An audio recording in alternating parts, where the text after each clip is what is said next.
thank you all for coming tonight.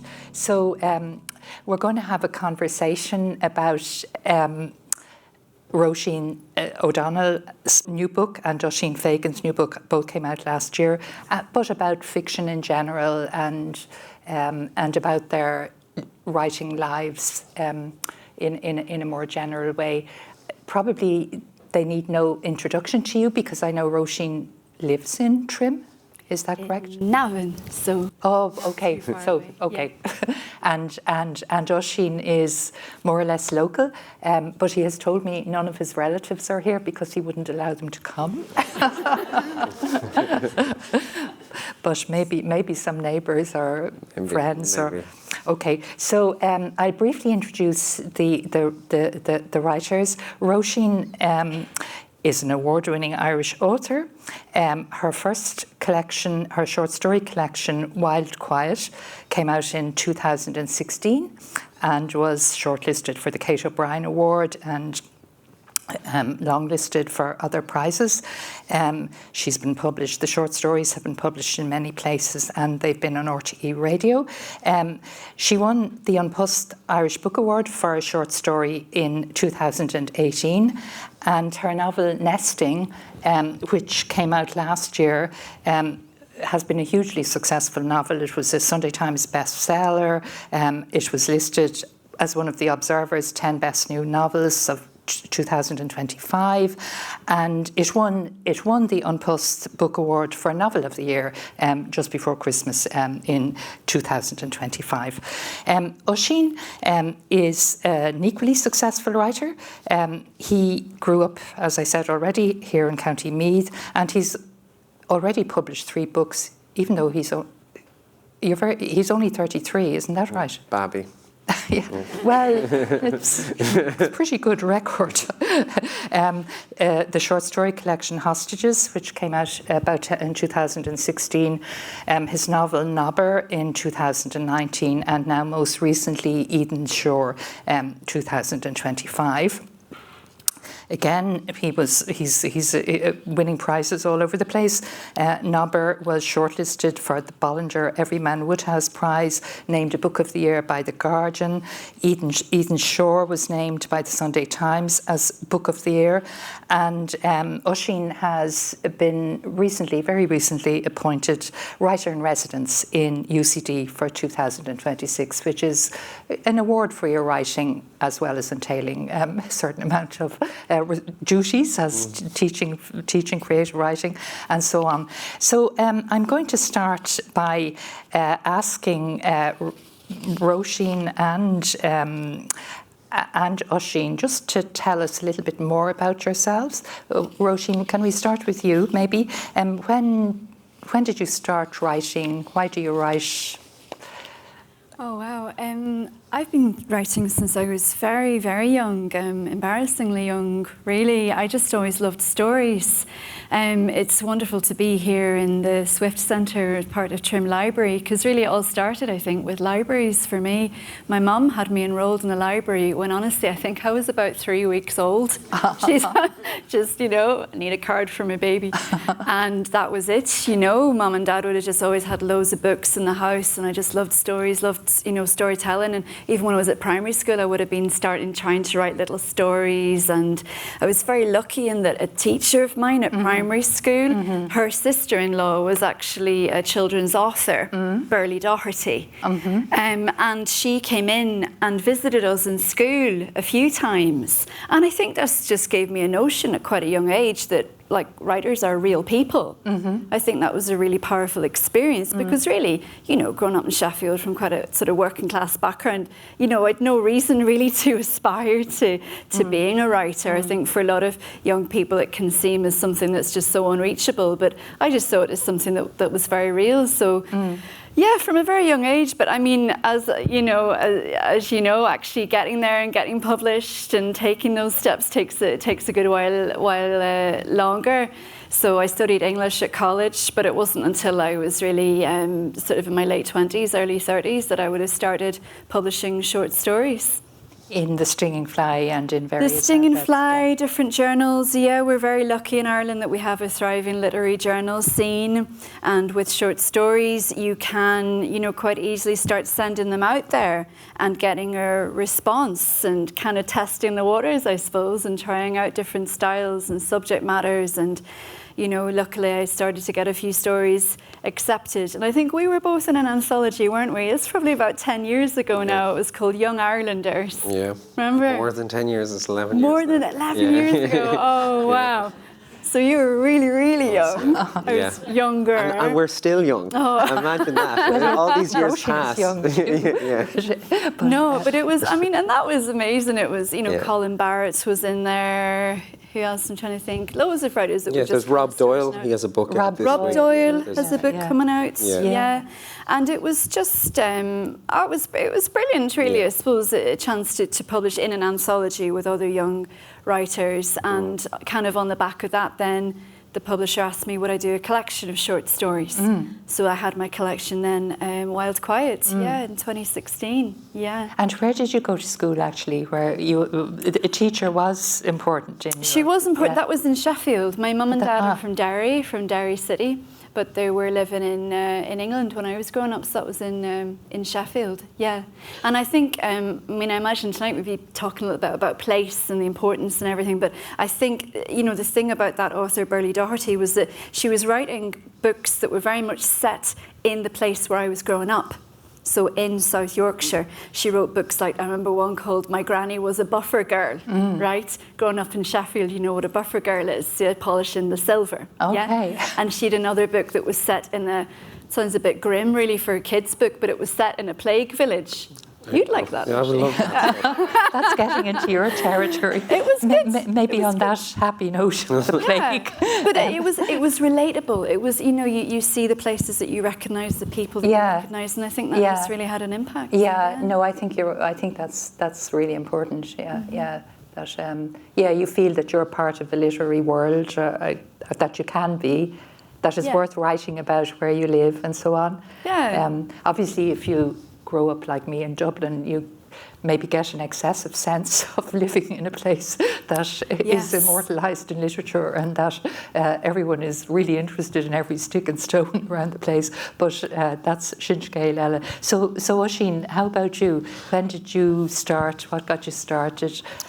Very similar to Roshene. I wanted to be a writer from quite a young age, 9 or 10 maybe, and then you write a bit. I remember when I was 15 or 16, I was writing some stories. And I remember that was the first time, you know, when you're a teenager, I was reading these things I wrote, and I was going, these are awful. You know, that was my first experience of like the self-critical thing. And I kind of stopped writing then for 4 or 5 years. I was, you know, at that age, you're like, I could do anything. I could play football. I could do all of these things. But I kept coming back and back to writing. And then the trajectory is the same as for Roshene. Is I started with short stories, and there was this kind of, maybe more then than now, short stories were seen as sellable, marketable. You could put out a book of short stories with an Irish press or an English press. I don't know if that's the case anymore, but they had this moment maybe 10, 15 years ago where some short story collections had done very well, like Kevin Barry, Colin Barrett, people like that. Yeah. So it was very nice to be a beginner writer and be able to put out these short stories. Then exactly the same, because me and Roshene had the same publisher, and we were featured in the same anthology. So the same editor came to both of us. This is Dan Bulger was his name. And he said, have you more stories? We'd love to put out something by you like this. So that was in maybe 2014, 2015. And then I wrote this book of short stories. And then I was in, you know. And then I think, you know, as an Irish writer, you need to be published in Ireland and you need to be published in England, you know. And then if you're at some stage, you probably need to be published in the USA. But it was beautiful to be able to start with this New Island press and kind of push that further. And basically, I've been writing non-stop for the last 11 years now. It's maybe time for a break soon. Yeah. And did you have, was there any particular teacher or individual or librarian or person that was important in the early days? Well, there was. So I was very confident actually in my own abilities without probably having any reason to be, which that gets you a certain amount of weight. But I remember I went to Sculdara Kilcock, and there was an English teacher that everyone else found very difficult, but I loved her. Her name was Miss Gill, and she would shout at people, which they didn't like. But she would shout at me, I'd be like, this is wonderful. Maybe I'm giving away too much of myself here. What? But she gave me, I did a review of a book, and she gave me, I think I was 14 or 15, and she gave me an A+++. And she said, that's 2 more pluses than I've ever given. And I was like, that's what I want. I'm chasing those 2 extra pluses. So then she did, and then also, but ever after that, I'd get C's and D's, and I'd be like remembering that. So she said something like, she said, you know, you can do this, and that was kind of interesting as well, because my grades weren't, my grades were fine. You know what I mean? Like they were like, my grades were fine, but I wasn't a high achiever in this sense. But she said to me, you know, this is something, you have this passion, and this is something you can do. I don't even know if she remembers that. You know, I might say that to her and she's like, I didn't think that at all, maybe. but it did have this, I think when you're 14 or 15, maybe you might get compliments or something, but one compliment will stick with you, and that'll be enough for a few years, I think. I think she did mean it. She maybe, she's a lovely woman. She was.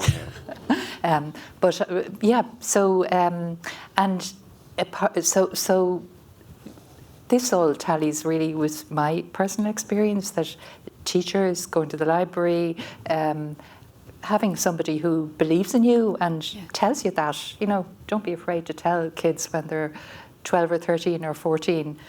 So you kind of feel, I can do it, I can be a writer. But what about reading? What were you influenced? What did you like to read when you were, say, a teenager? And Roshene? As a teenager, gosh, I'm trying to think now. I feel like when I was a teenager, you know, there's such a wonderful genre now of like young adult fiction.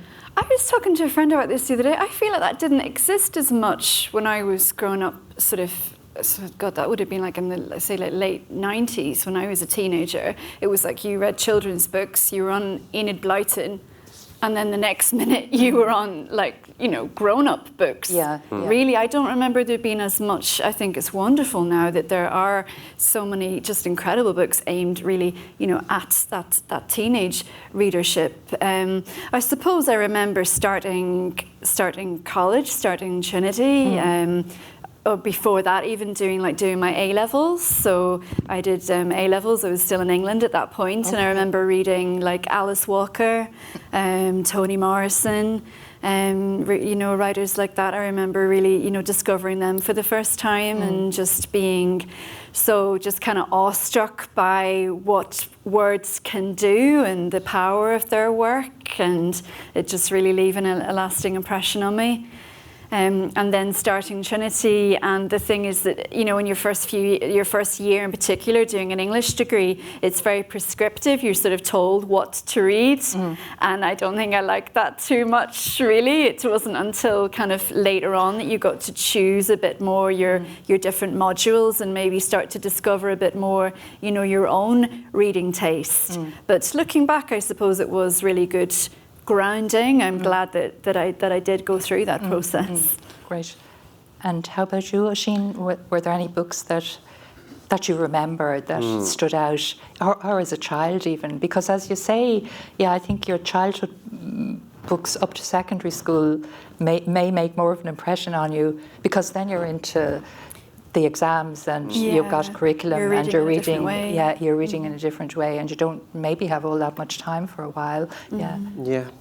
I have 2 great periods of reading in my life where I started to read a little bit late, maybe because I moved school or something like this, but my reading age was a bit lower, so there was some extra work done with me by my mother and stuff like this. And I remember, so I actually have very strong memories of learning how to read. And when I was like 8 or 9, I was reading this thing called Calvin and Hobbes. It's like this little comic strip with a tiger, and I was just overjoyed. I couldn't believe, I was laughing all night. Actually, my mother had to take the book away from me. Right. Like, you're too loud, you're waking up your sister. So I remember when I was 8 or 9, I was like able to read. I remember the first time I got to 100 pages, I was like, 100 pages? I can't even count to 100. You know, it was very exciting. And then, so I think Calvin and Hobbes, and then I read a lot of fantasy around that age. And then another great era of reading for me was kind of like similar to you, is like around the college time. You know, when you're 18 or 19 or 20, I wanted to be a writer. So it felt like everything I was reading at the time was like, oh my God, I could do this, I could do this, I could do this. It's very exciting to be reading when you're starting to write. And I remember at that time, that was the period when there's this Chilean writer called Roberto Bolaño, and there was this book going to come out called 2666, which he had written after he died. Or, see, he didn't write it after he died. He's good. He's not that good. But it was coming out after he died, and it was this big mystery of, like, how did he die? And it was this masterpiece people were talking about. And I remember the summer that came out, I was in second year, and I was like, I was reading it, I was like, I'm going to be a writer, this book is coming out, and the book was all set about like people who dropped out of college and stuff. I was like, oh my God, I'm going to drop out of college. I was like, Just to be like him. Just to be like this guy. This is the kind of stuff when you're 19 or 20. You almost shouldn't give 19 or 20-year-olds books, I feel, sometimes. But that was another great period for me. Roberto Bolaño and William Faulkner, when I was 18 or 19, I really liked them. I read all the Irish ones when I was a teenager. I was kind of like, I've got to read everyone Irish, and I still read Yeats a lot. Mm-hmm. But and you mean the usual suspects, like the usual Joyce suspects? Yeah, all those guys. I mean, do you remember you used to have the? Did you read Edna O'Brien? No, but because when I was growing up, you remember you had the picture, and they were all the men, and there was no women on the picture. It was a great poster. It was so good for giving out about. Yeah, you could just hold it up and say, "Oh, isn't this terrible?" To justify and rectify matters, you know who I read for the first time just 2 weeks ago, and I was bowled over by how good she was. Have you ever read Molly Keane? Yes. Oh my. Yeah. She's very Good behaviour. God. Yeah. She's like, oh, she's just a disgusting sense of humour. I love her. She's fantastic. She's so cruel, but I had never read her before. But yeah, so I did, when I was a teenager, I read all the Irish people I could get my hands on, and I love Molly Keane. Yeah, she wasn't from County Meath, but she was from somewhere. Kildare. Yeah, Kildare. Yeah, Kildare, yeah. That's right. And she came back. She used to write as a young woman, and then she stopped for years and years and years, and she was revived, as it were, revived herself by writing quite well on in years, yeah. Any County Meath writers? Well, Mary Lavin would Mary be Lavin, great. Yeah. County Meath writer, wouldn't she? Yeah. Oh, yeah. And I think for a long time didn't get the recognition, that she deserved, God, she got a good lot of recognition. But for she was a New Yorker. She was, but in terms of, I suppose, like the poster. Like outside of Ireland, for a number of years, you would have had your poster with like Joyce and Yeats and Wilde and the men, the guys. Yeah, she wasn't and, you would have had, Mary Lavin, Nora Holtz, even, Edna O'Brien, they were not as well known as their male counterparts, which is why I think then when books like The Long Gaze Back, which Sinead Gleeson edited, about 10 years ago as well. Gosh, that really was like the golden era of short stories, wasn't it? Thing, she put together this anthology that was just stories by Irish women writers, and I think it was really, it was a really important volume at the time. Yeah, it seems like yesterday to me. Yes. Great. Well, let's move on to the actual books. So, Nesting, probably. Have a lot of you actually read this fantastic book about coercive control and the plight of a woman who is escaping from a terrible marriage, really, and everything she has to go through is really impressive. What inspired you to write about this dark subject? Well, it's funny. I suppose it is a subject of course of control of, you know, experiencing homelessness is dark. But it's funny because when I think of nesting, really, I think of light, I think of hope and resilience, and that's the way that I always see it. I was actually inspired by a word which is not at all dark. It's probably one of the most positive words you can think of. That's independence.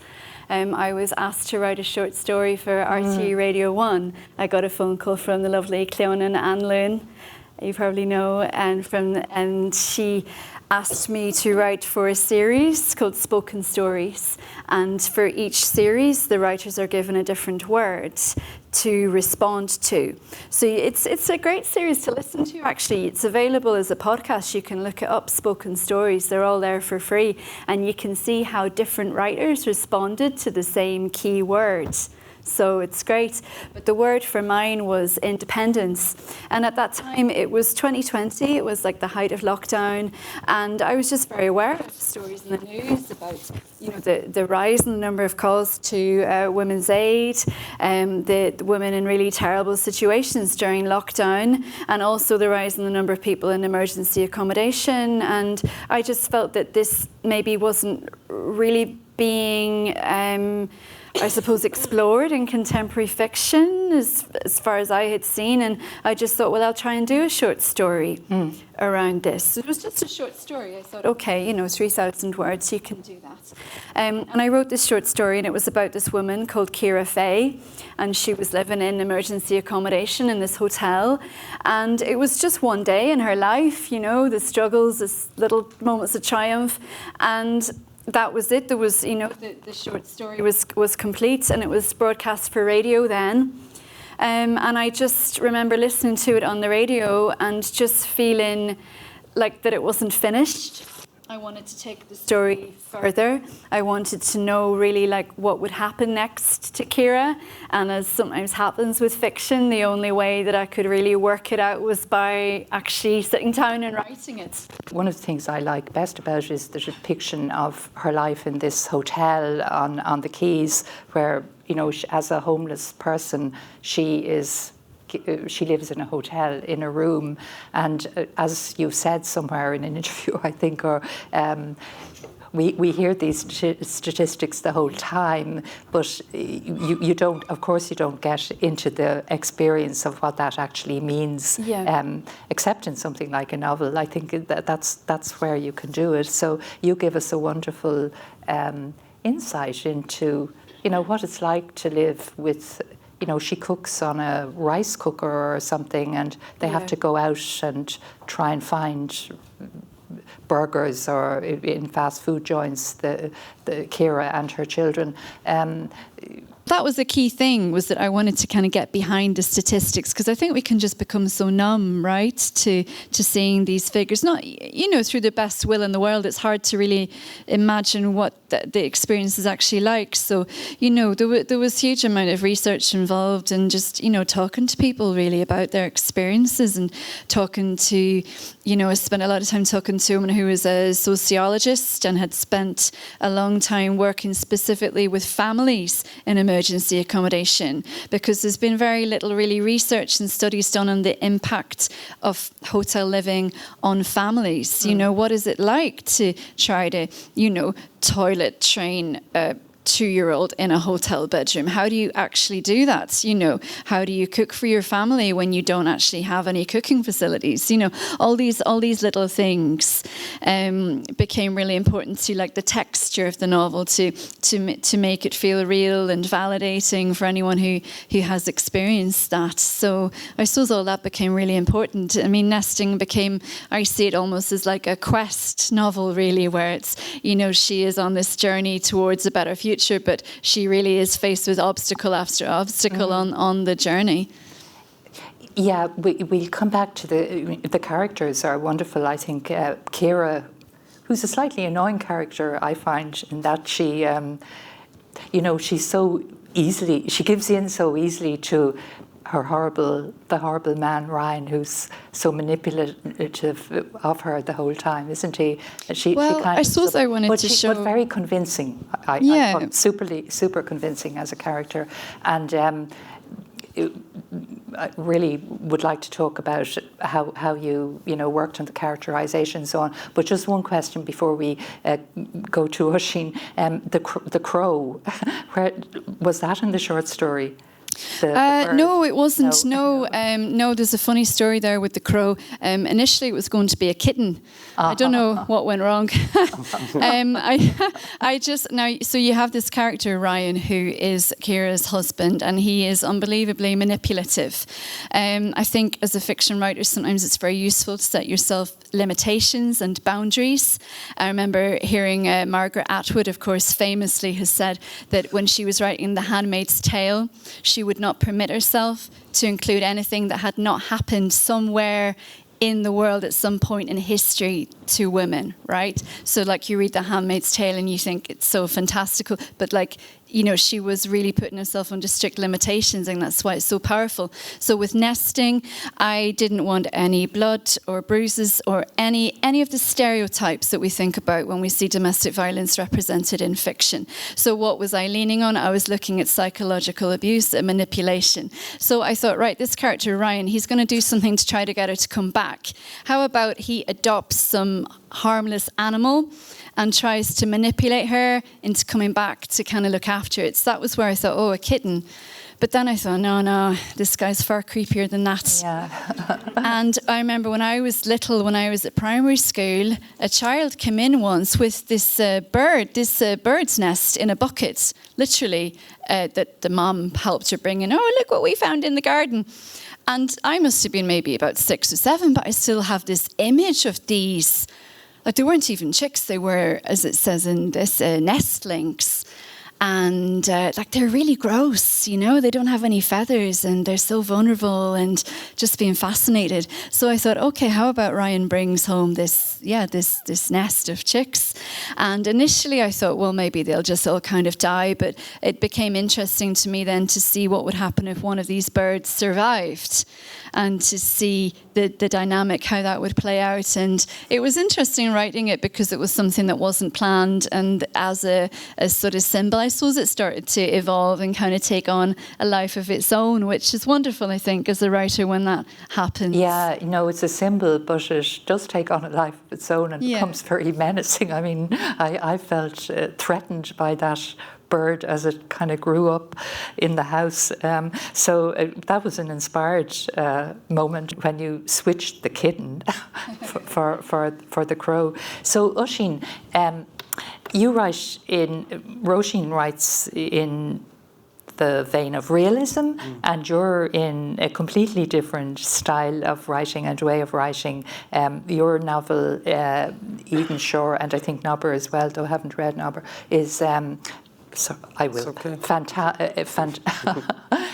Is in the realm of, well, it's historical, it's not contemporary, and it's kind of fantasy historical. Is that a good way of describing it? Yeah, I mean, if you're very light on the fantasy, it should be mainly realism. There might be little. I think of it more spiritual than fantasy, but that's me. Maybe I'm wrong. Expand on that. I suppose with this book is.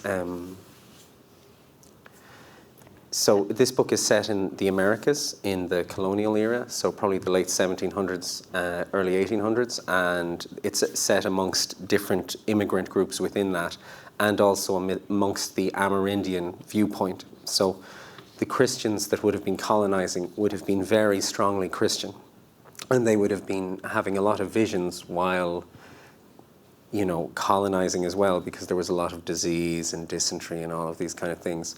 And then Amerindians would have had their own religion, and then the Chinese, Koreans that were coming over, and the Indians, the actual East Indians, who I didn't include in the book because it's too close to calling them Indians as well. But I wanted to include their way of seeing the world within realism as well. So especially with the Amerindian religion, it takes on a kind of actual sense in the text, if that makes sense. So Angel, the protagonist who's there from the whole way through the book, actually, even though he drowns once or twice and comes Something back. like this. Yes, but Angel Kelly is an Irishman, and I loved his time in Dublin, where he's a student wandering around the well-known streets and so on. But he has a utopian. He's trying to. He has a utopia. He'd like to establish some sort of a utopia in in South America, in Brazil. Where is that coming from? Coleridge and didn't Samuel Taylor Coleridge and Southey wanted to do something like that, which never came to to fruition, and they were going to go to Pennsylvania, where there already was. I mean, William Penn, I suppose, had a utopian idea when he went there and founded Philadelphia and all the rest of it. But so that's where it's coming from. That's how it starts. That's how it starts. Yeah, so that's how it starts. I suppose the book goes from that area. So when we think of Irish migration into the Americas, it's always connected with the famine or with the search for employment or things like that. But there was not a steady stream of migration, but there was migration prior to these big catastrophes that was, more intentional in the sense of like the Americas were seen as a kind of testing ground for religion or forms of government and stuff like this. So you would have had Quakers, Mormons come later, but you would have had these type of people whom they might not have believed in taxation or something like this, and they say we'll go to the Americas, or they might have believed very strongly in converting the natives or something like this. So there was not a lot, but there were some very strong incentives to colonize parts of Latin America and parts of North America as well. Not so much the Caribbean, because that was very well taken care of in terms of a lot of the world's sugar, tobacco, and coffee was coming from those islands. But there were periods where if you went, you could have 100 acres in Brazil, and they would pay you to go there. You didn't have to pay, they would pay you to colonize the land, and you would be given all these incentives. You would have not to pay any tax, but even your children wouldn't have to pay any tax, like this. And then theoretically, you could have as many slaves or as Indians as you could control, and this kind of thing. So at that time, the time I set the novel, it's in and around the French Revolution, and there are all of these revolutionary ideas, and he kind of participates in those ideas.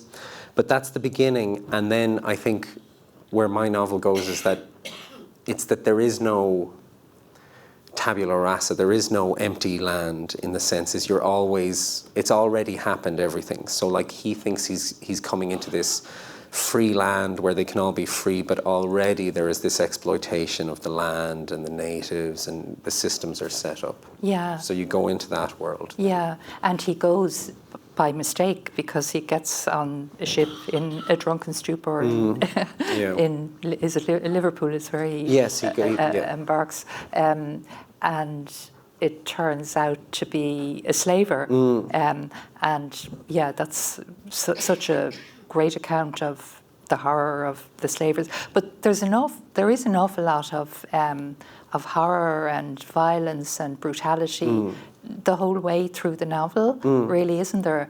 And you used, I think, in an interview with somebody, an expression that I didn't know about. It's a genre, body horror. Body horror. What is body horror? Well, body horror is it's very simple, and we've all experienced it. It is when you are disgusted by the human body. Now, this could be because you have a cold, or it could be because you have a cut, or it could be because you see someone get run over, or something like this. Okay. And if you go to the cinema or you read modern horror, part of the enjoyment is going, it's horrible. Sure, yeah. But I think, now I can't believe you've quoted me on this, but I do think in terms of the forms of coercion that were happening then, they were all now a lot of control is happening psychologically as you're a novelist, but actually things were much simpler in the 1780s and 1790s. You were controlled through violence. Yeah. And I do think there was. So it is quite a violent book, and there is brutality, and I thought I had to do that. I thought if I was going to look at that area, I had to do that. But actually, I've toned it way down from what is in the primary sources, because it's simply, if you got to a certain point where you read like a page of that stuff, you couldn't. It's not a novel anymore. It's something else, you know. What were the primary sources? What kind of primary sources? So, I mean, what is incredible about the British Empire is that it's a documented empire.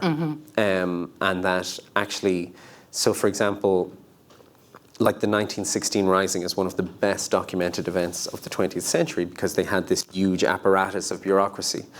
So the slave ships specifically were part of this vast British bureaucracy, and accounts had to be tallied. So there was law, and there was also insurance was a major factor of all of these. So if a slave arrived missing an arm or something like this, it would have to be explained. So all of these sources exist in how, now there's a lot that wasn't written down, obviously, but there are a lot of primary sources, and you can actually access them through any of our universities if you so choose. I went for primary sources. There are a lot of slave narratives and stuff like that. I didn't find them as useful because they're more didactic. They have like an end point. They're quite interesting, but I looked at these primary sources. And it's the same thing with, there are political uprisings in the book and stuff like this, and how the prisoners would be treated, how they would be tried, how they would be executed. This is all quite well documented. And it's horrific, as we know. Yes, it was. Horrible things are still going on in many parts of the world. Yes, but in the past they were going on in this part of the world and in our neighbour across the water. And well, Liverpool was one of the slave centres of the world. Most of the slave ships would have left from Liverpool, which is across the sea. Like it's our next door neighbour. These were major hubs. They fueled a huge amount of industry, you know. So you did the research. I'd love to go on talking about this. It's so fascinating, and the book it's very challenging. I found it challenging now, I have to say, because so much is going on in it, especially after after he gets to Brazil. And there's so many people there and all the rest of it. But it's it seemed wildly imaginative to me, but now you're telling me it's not. Well, similar. It is similar to as you were saying. Isn't that the thing, though? It's like stranger than fiction. Yeah. You know, honestly, it's like some of the things you read that you think are the most unbelievable. You know, 9 times out of 10, it'll turn out that actually might have a grain of truth in it, you know, like that. Sometimes as a writer, you find that you have to actually tone reality down in order to make it believable, which is a wild thing to say, but isn't that how it is? And from what you're saying there, definitely. And also, like, say for example, like there would be coincidences of why revolutions would happen, and the coincidences would be so silly that you actually couldn't have it in a book. You know, like this kind of thing that you know. I think it's a relatively challenging book. I don't think it's like Ulysses or something, but it definitely demands. It goes off in different directions. It demands a bit of concentration, which is absolutely fine, and readers should be doing this. Why should we be encouraging people to read at all, to read fiction these days, when they can, you know, sit at home in front of their screen watching Netflix and all the rest of it? What's so great about fiction? Do you want to go first? This is a hard one. Well, it's interesting. There's a big campaign going on in Britain at the moment. You've probably seen all this on the internet, Get Britain Reading. They had a big study last year and came out with these statistics that reading rates are really plummeting and less people are actually reading for pleasure. So, you know, they really do seem to be sort of tackling this head on and saying, right, you know, we need to encourage people to read. So there's been all sorts of different surveys coming out, and, you know, there's been so many of them saying that, you know, the benefits for your mental health, you know, are just so clear. It's just a completely different experience from staring at a screen. When you're reading, you're immersed in another world. You know, you really can kind of tune out from your everyday reality, I think, you know, and you're experiencing someone else's world. And even if that is a story that might not be the lightest story in the world. It's still, I think, it's just still that benefit of being in a different mind with different sets of characters. I think it's just an incredible experience. I can't imagine my life really without reading, you know. I don't see it as a thing of trying to make time for reading. It's more like trying to limit my reading because, you know, like I would always read last thing at night. That would be my thing. I'd read in bed before going to sleep. And it'd be that thing of, you know, you have to go to sleep now, you know, and it's just the best feeling in the world, I think, when you find a book where you're just thinking, okay, just one more chapter, you know. I don't think anything really comes close to that. So I don't know. Is that a good enough answer? I think it's a really important question to think about. And those of us that are readers is kind of like spread the word and, you know, tell everyone how great it is. I guess we're all readers here, you know. But but you know, it seems to be. It is obviously under threat up to a point, and things are changing the whole time. So, Oisín, what's your take on that? It might have a lot of advantages, like, you know, critical skills or the ability to intellectualize certain things or separate fact from fiction. I couldn't insist too much on them because, like, sometimes you get some studies that say it increases this or it decreases that. Yeah. But I just think that I think reading is better than not reading. I think it's like, but it is just like, so if you think of like human achievement, literature is something humans have been doing for hundreds and hundreds of years. In some parts of the world, they've been doing it for thousands of years. It's the greatest artists of all time have worked in the written word, if it's poetry, if it's narratives, anything like this. And it's just this incredible thing that we can witness happening through the ages of us telling each other stories. And, you know, in cinema, we've been telling each other stories for about 100 years, but in novels, we've been doing it for hundreds and hundreds of years. And it's just a remarkable thing. And it is a remarkably immersive experience.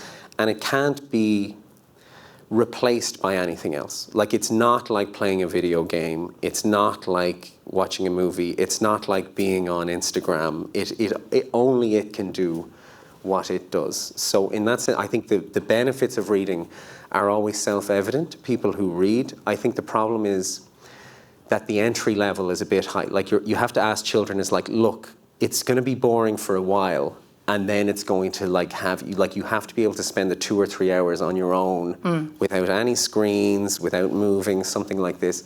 So it's like convincing that starting point to happen. And then, you know, if a child is reading a book they love, you don't go, why are you reading? No. You would always say, why are you reading that book? You know what I mean? It's like that. So I just think it's good. We're agreed, it's good. Yeah.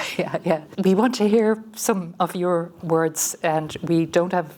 So who'd like to start? Read a page or so, just to give us a flavour of the book. Okay. So I might just read from the beginning, just to give you a little, because I didn't know. Okay, right. Kira steps out of the car, and a cold sea wind catches her breath, whipping her hair across her face. After some manoeuvring, ignoring tuts from the passenger seat, she's managed to squeeze her old silver Micra into a tight parking spot across the road from Skerries Beach. The April afternoon sky stretches bright and clear. Above the rooftops of the seafront terraces, gulls glide, as if manipulated by invisible wires, their taut wings motionless. The passenger door slams. Ryan rounds the car, and she hears him open the boot. Kira turns, pushing her hair from her eyes. Struggling against the weight of the wind, she hauls open the back door to a torrent of, "Me first, me first, me first." 4-year-old Sophie has unbuckled her own seatbelt. She squeezes under her mum's arm and jumps onto the pavement, dark pigtails flying. "Yes, the sea. Can we build a castle, Daddy?" Kira doesn't catch Ryan's reply. She's too busy grappling with the buckle on 2-year-old Ella's grimy red car seat. This car needs to be cleaned. Deep cleaned. Christ. This is why they always take her old banger to the beach instead of Ryan's pristine Jeep. Finally, the buckle opens. Voila! There we go, Mrs. Freedom. Up, Mammy. Ella reaches out one of her chubby arms, still so young that she has dimples where her elbows should be. Her other arm is hooked, as always, around Hoppy, the blue rabbit, with the love heart sewn on his chest. Threadbare in parts, stuffing gone lumpy, he looks somehow both careworn and wise. Come on up then, she kisses Ella's cheek and nuzzles her neck, inhaling the faint smell of bananas and porridge. Sophie has skipped ahead into the sand dunes with Ryan. There's something comical about their mismatched figures. Her fluorescent orange cycling shorts, butterfly top, sparkly hair clips, alongside his black t-shirt, pressed jeans, dark grey hair combed neatly in place. Despite her father's grip on her hand, Sophie's still managing to dance. Brilliant, thank you. Yeah, such a vivid. Yeah, you get them all in there so vividly on the first page. It's wonderful. So, Oisín, do you have a piece you'd like to read yourself? How long do we have? 2 or 3 minutes or 5 minutes? Or what do you want? Sure, we've got 5. I'm not going to go on too long. 2 or 3. Don't maybe get 2 or scared. 3. Yeah. Okay, this is just a description of the ship, which is called the Atlas. I think I'll just read this bit. Okay. The Atlas was a large British cargo, 3 masts and a topmast, a heaving thing, barnacles strewn under parts, heavy like a warrior gone to seed. The wood that wrought her was dark, full of soft pockets of rot. A forecastle possessed a few cabins for passengers and mail, of which the most spacious and the closest to the stern belonged to the captain. Angel would never have recourse to the main, the open quarters where the sailors passed their leisures and their sleeps. Therein was a long, scarred table around which they sat and drank, playing night-long games of dominoes, weaved amongst long candles, flaming sun-beaten faces into dull luminance. There were 68 sailors, though often it felt as though there were no more than 20, working as they did in their different watches, attending their different duties in their different crannies. They were something worse than commoners, Angel felt, more brutish, more predacious, more desperate, ill-kempt, dull and superstitious, performing little ticks before eating and working. They made circular motions with fingers, kissed sleeves, crossed themselves, touched the soles of feet, the sides of foreheads, put thumbs to eyelids, hummed wordless prayers over knots. All this creating over the vessel an air of private ritual and inviolable secrecy. They were always, it seemed, on the bluff of some violence. He spent the next few days rocking in his hammock, listening to the moaning in the wood. In the mornings and evenings he emerged from his quarters and wandered near the prow where the crew was most scant. He stared out at the pleated sea, the ribbed white froths that capped the waves like a million waving hands disintegrating. Jacques came to him 3 times a day with meals, but he was no company. At nights, Angel drew up a bucket of seawater just before the dawn, when the world was at its darkest, and took it back into his cabin and plunged his hands into it. The water was alive, and when touched it would grow fiercely luminescent, shining so brightly it lit up the whole room in a pale electric glow. It was a celestial blue, and he could draw spiraling patterns by trailing his fingers through it. He would then throw it against the wall, where it produced a brief galaxy, a swirling cosmos of aqueous light. Okay, I'll leave it there. Oh, such gorgeous writing. So gorgeous. It's poetry, isn't it? I mean, the writing is just amazing. Yes, so Gurmil Mahaguf, thank you. It was wonderful to talk, and I wish we could go on for much longer, getting deeper into the books and into, fiction and what it's about, and why we should be reading it and encouraging people. You can explore the past and the whole world and get inside other people's heads in a way that you can't do really with any other form of art, I think, apart from fiction. It's been just lovely to chat to the two of you, 2 young writers already proved themselves, starting out on stellar careers, I think. So a big round of applause for them.